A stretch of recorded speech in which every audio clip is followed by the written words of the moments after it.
Whenever we come in and start doing the validation process for market steers or for your major shows, this is one of those things that's always a little bit nerve-wracking, especially for county agents and ag teachers, because this is one of those areas where we do this in June, and then we go all the way through the feeding process, and then we get to Fort Worth, San Antonio, and Houston, which is where we're not going to know we've run into a problem until we go to the scales to be verified for tattoos, verified for correct ear tags, whenever we get to the major shows.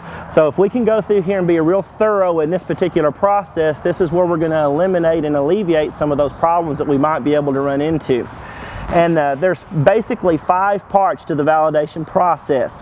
Whenever new agents are coming into this is some of the things that they just may be completely unaware. And then even though we're tenured agents, we often forget about this because we just take it for granted that everything is going to go the same as it was last year, and we ignore some of those changes or overlook some of those changes that may have occurred.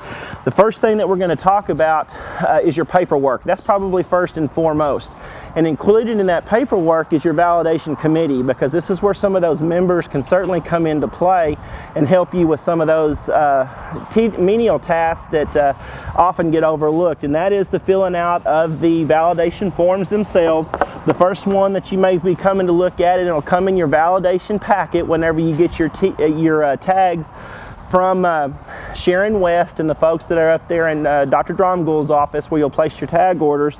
That's your steer market validation form. This is where you're going to record all of the names of your 4-H and FFA exhibitors that are going to be on here. And that's where we're going to validate each one of these steers as a family.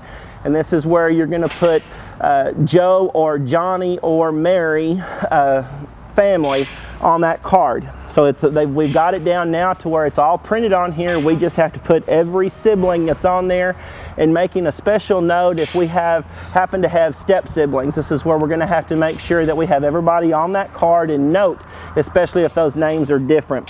So that's the first one of those cards that we're going to have. We're also going to have our nose print card.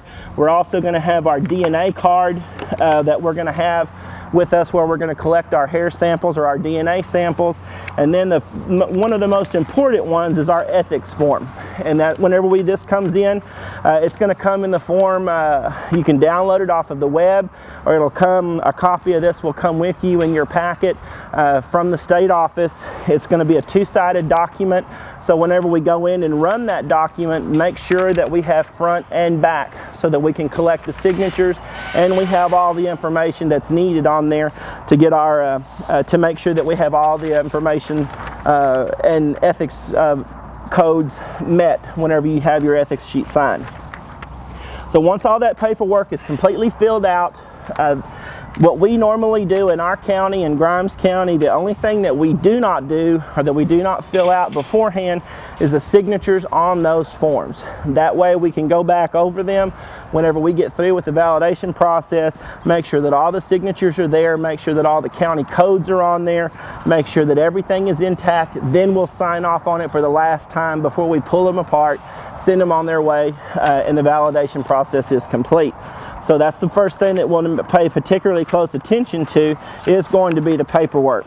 The other parts that we talked about is the collection of the DNA, which we're going to show you how to do that on those particular steers. But those collection process for the DNA is going to come out of the tail, out of the switch of the tail.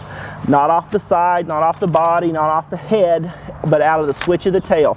The reason for that is we have to have the root ball come out. This is where they're going to be able to run and collect that DNA sample. We cannot get what we need if we just pull hair out of the tail, out of the tail head, or anywhere else. If you're combing the loose hair that may happen to come out, that does us no good for DNA collection. So we have to make sure that we get that out of the root ball, which we're going to pull those out of the tail.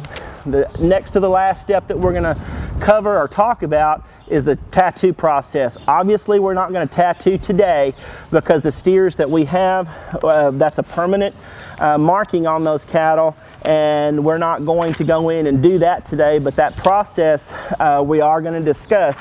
And what goes into that steer's ear as far as the tattoo is going to be the county validation number, and that's also going to come in your packet. In the back of that packet, in the last 2 pages or 3 pages of that document, there's going to be your county code.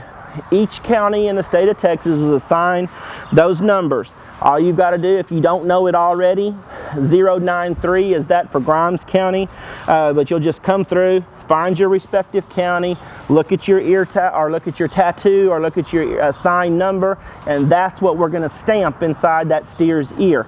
So that is one thing that you're going to have to make sure that you have on hand whenever the validation process starts, is a tattoo set with your validation numbers intact. Now, there's several different colors of validation ink. What we normally use is just the green ink, the tattoo ink that comes with your die set, is what we normally use with those. Shows up in every kind of cattle and every color cattle ear, but that green tattoo ink works just fine. And we're going to put that county validation number inside that steer's ear, and we'll show you how to do that up close whenever we get on to that particular session. Then the last thing that we do is actually nose print that particular steer. In your validation package, you're going to have cards, index cards that will send you. Then on the front part is going to have the name or the family. Then you're going to be given the validation number. You're going to give your county number, and you're going to give your declared breed of that steer. Not necessarily all that important, because we validate, or we declare the breed once we get to the respective shows. One important thing on here, you notice we talked about the validation number. That is what's going to be on those tags. You've got two parts to it. You've got the button, which this is a very important part. This is where the electronic ID portion comes. There's 15 numbers that are printed around this tag. The last 4 numbers on your button are going to correspond with a tag number that's going to be on your validation tags. Make doubly sure that before you put that tag in that calf's ear, that you have got the correct tag and the correct button.